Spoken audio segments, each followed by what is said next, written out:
Bismillahirrahmanirrahim. Assalamualaikum warahmatullahi wabarakatuh. Nama saya Devi Dwi Kartika. Saya ingin menjawab pertanyaan dari Sylvia. Pertanyaannya, jika kita membeli sesuatu tetapi baru memberi DP, apakah kepemilikan barang tersebut sudah berpindah kepada kita? Jawabannya, kaidah jual beli yang perlu kita pahami bahwa terjadinya perpindahan hak milik apabila telah terjadinya akad, sehingga selama akad belum selesai, dalam artian masih menggantung, maka hak kepemilikan tersebut belum berpindah. Di antara indikasi bahwa akad belum selesai adalah adanya hak khiar majelis atau khiar syarat. Karena selama masih ada hak khiar, maka masing-masing pihak, baik penjual maupun pembeli, berhak untuk membatalkan akad. Jadi, karena masih dalam tahap memberi DP, maka transaksi itu dibilang belum selesai. Jadi, hak kepemilikan belum berpindah. Nama saya Noviani Kurniasandi. Di sini saya akan menjawab pertanyaan dari Lulu Karmila. Pertanyaannya, terkait konsep kepemilikan dalam Islam, pada bagian kepemilikan negara, apakah semua aset atau harta dalam jenis apapun yang dimiliki negara dapat dimanfaatkan atau dipakai untuk halayak umum? Lalu jikalau boleh, bagaimana syarat dan ketentuannya jika kita akan menggunakan harta tersebut?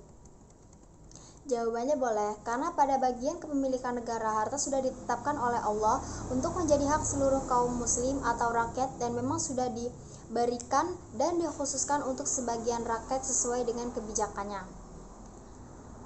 Pemanfaatan kepemilikan negara juga bisa dimanfaatkan untuk individu tertentu. Misalnya uang zakat dan baitul mal itu yang pada dasarnya milik negara jadi bisa dimanfaatkan oleh orang-orang mustahik zakat. Atau sama dengan tidak semua harta milik negara boleh dimanfaatkan oleh individu, hanya beberapa saja. Terima kasih. Oke, saya Rido Pratama. Di sini saya akan menjawab pertanyaan dari saudari Lulu Karmila, yaitu apakah seluruh harta milik negara atau hanya sebagian saja yang boleh dimanfaatkan khalayak umum.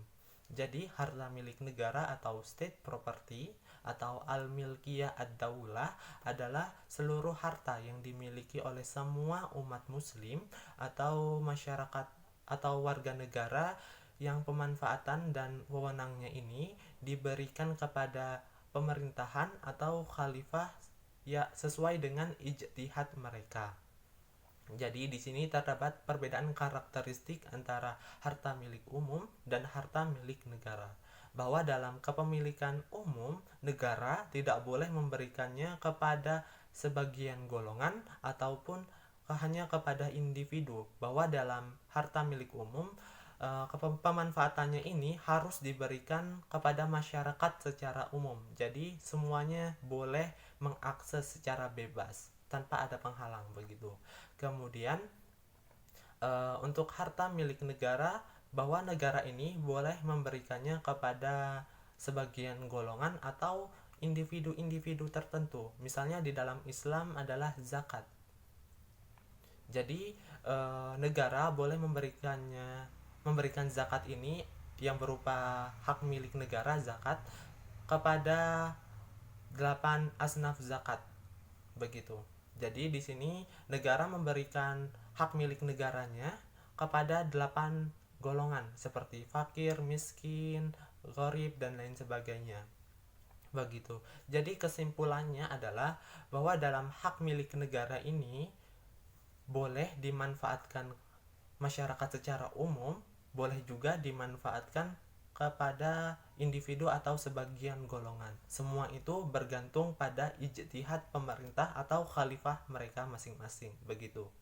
Terima kasih. Assalamualaikum warahmatullahi wabarakatuh. Saya Para Arita ingin menjawab pertanyaan dari Amanda Rosmawati. Jelaskan apa perbedaannya kepemilikan umum dengan kepemilikan negara, padahal kan sama-sama untuk khalayak ramai. Izin menjawab, kepemilikan umum itu berupa sarana dan prasarana umum yang kita semua dapat memanfaatkannya. Sedangkan kepemilikan negara adalah harta yang dimiliki oleh seluruh umat, tetapi yang berwenang untuk mengelola adalah khalifah atau pemimpin negara tersebut. Kepemilikan umum juga dapat disamakan dengan kepemilikan negara sebagai nilai kegunaan yang berkaitan dengan semua kewajiban negara kepada rakyatnya, termasuk kelompok non-muslim. Cakupan dari jenis kepemilikan ini adalah semua kekayaan yang tersebar di atas dan di dalam bumi. Pada era modern saat ini, pemerintahlah yang diberikan kewenangan untuk mengatur segala urusan masyarakat untuk mencapai kesejahteraan dan kemakmuran. Dapat kita pahami bahwa Islam telah mengatur segala hal, bahkan tentang kepemilikan. Hal ini bertujuan untuk kemakmuran umat Islam itu sendiri, dan agar tidak timbul kesewenangan dalam pemerintah maupun individu. Terima kasih. Wassalamualaikum warahmatullahi wabarakatuh.